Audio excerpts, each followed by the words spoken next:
I can understand कि ये काफ़ी ज़्यादा हार्ड टाइम है आपके लिए। और अब सिर्फ आप एक ही चीज़ सर्च कर रहे हो कि can I get MBBS if my score is low, या फिर can I get private low fee MBBS college.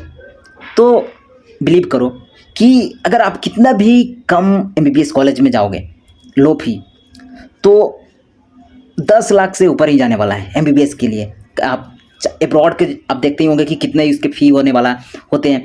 तो ऐसे में रेदर दैन इस चीज़ को सोच सोच के डिप्रेस होने के, या फिर ऐसे में जब आपके मल्टीपल ड्रॉप हो चुके हैं तो अपने लाइफ को यहाँ तक यहीं पे रोक देने के, इट्स टाइम कि आप मूव ऑन करो और एक्सप्लोर करो और भी चीज़ें को।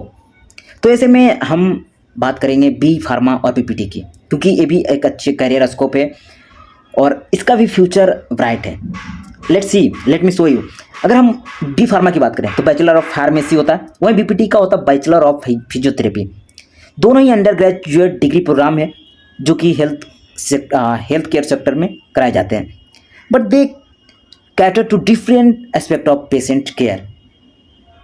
Let's break down the key differences जो कि बी फार्मा और BPT में है। तो बी फार्मा की बात करें तो इनका जो मेन फोकस होता है deals with the development, production या फिर डिस्ट्रीब्यूशन ऑफ द मेडिसिन, इनका मेन यही फोकस होता है। अगर हम कोर्स वर्क की बात करें तो फार्माक्यूटिकल केमिस्ट्री हो गया, फार्माकोलॉजी हो गया, फार्माक्यूटिक्स हो गया, या फिर मेडिसिनल केमिस्ट्री हो गया, एंड फार्मेसी प्रैक्टिस इनके कोर्स वर्क में होते हैं। अगर हम करियर पाथ की बात करें तो फार्मासिस्ट बन सकते हैं हॉस्पिटल में, फार्मेसीज बन सकते हैं, फार्माक्यूटिकल कंपनीज रिसर्च में जा सकते हैं, क्वालिटी कंट्रोल या एंड ड्रग डेवलपमेंट में इनका करियर हो सकता है। वहीं हालांकि ये जो चीज़ें थोड़ा सा काफ़ी ज़्यादा डिफ़िकल्ट टर्मिनोलॉजी यूज की है, तो एंड वहीं अगर हम BPT की बात करें तो इनका जो मेन फोकस होता है concern with the physical rehabilitation of the patient with injury, disability और क्रोनिक कंडीशन। कोर्स वर्क की बात करें तो anatomy, physiology, kinesiology, biomechanics, electrotherapy and clinical practice course work में इंक्लूड है।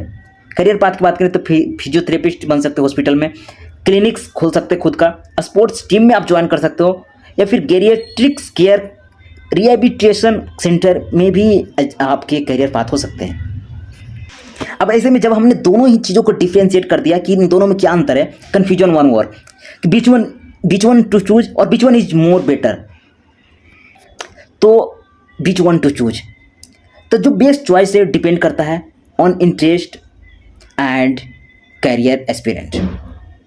दोनों का फील्ड में अपना अपना इम्पोर्टेंस है, अपना अपना काम है, और दोनों ही फील्ड काफ़ी अच्छे हैं, किसी को खराब नहीं कर सकता, दोनों ही अर्निंग बना सकते हैं। बट अगर आप बी फार्मा चूज करते हैं, in that case if you have a strong interest in chemistry and biology तो आप बी फार्मा के लिए जा सकते हैं। You enjoy working with medicine and drug development तो आपके लिए बी फार्मा है। आपको बी फार्मा क्यों चूज करना चाहिए, दीज आर सम पॉइंट जो हम डिस्कस करने वाले हैं। तीसरा है कि you prefer a laboratory and research oriented environment तो अब बी फार्मा आपके लिए है। एंड वहीं अगर हम इफ़ यू चूज BPT तो you are passionate about the helping people recover from injury and disability, यानी अगर आप पैशनेट हो लोगों को रिकवर करने में इंजरी से या फिर किसी प्रकार का डिसेबिलिटी होता है, इन दैट केस आप BPT चूज कर सकते हैं। सेकंड पॉइंट कि if you have a good internal personal and communication skill तो आप BPT चूज कर सकते हैं। तीसरा point, you enjoy working directly with patient and providing hand on therapy, आप यहाँ पे बिल्कुल हैंड ऑन थेरेपी प्रोवाइड करते हैं। तो अगर आपको इसमें मज़ा आता है then this field is for you. But last में भले ही हम कहते हैं कि दोनों ही फील्ड का अपना अपना करियर स्कोप है, दोनों ही फील्ड अच्छे हैं, बट सबसे ज़्यादा इंपॉर्टेंट है आई थिंक कि लोग जानना चाहते हैं कि सैलरी क्या होने वाला है। तो अगर हम बी फार्मा की बात करें तो ये डिपेंड करता है कि आप फ्रेशर हो या फिर एक्सपीरियंस्ड हो, इस पर डिपेंड करता है। अगर हम फ्रेशर की बात करें, ये नॉलेज जो है गूगल से लिया गया है, तो you can check them out. और ये हालांकि ये जो सैलरी होता है वो वैरी करता है लोकेशन टू लोकेशन। तो अगर हम फ्रेशर की बात करें तो INR 2.2 से 2.6 लाख पर एनम हो सकता है। वहीं अगर आप 1 से 5 साल के एक्सपीरियंस ले लेते हैं उसके बाद INR 3.2 और से 3.2 लाख पर एनम तक भी जा सकता है। एंड वहीं अगर 5 या 5 से अधिक साल के अगर आपको एक्सपीरियंस हो तो आप 7 लाख पर एनम भी बना सकते हो।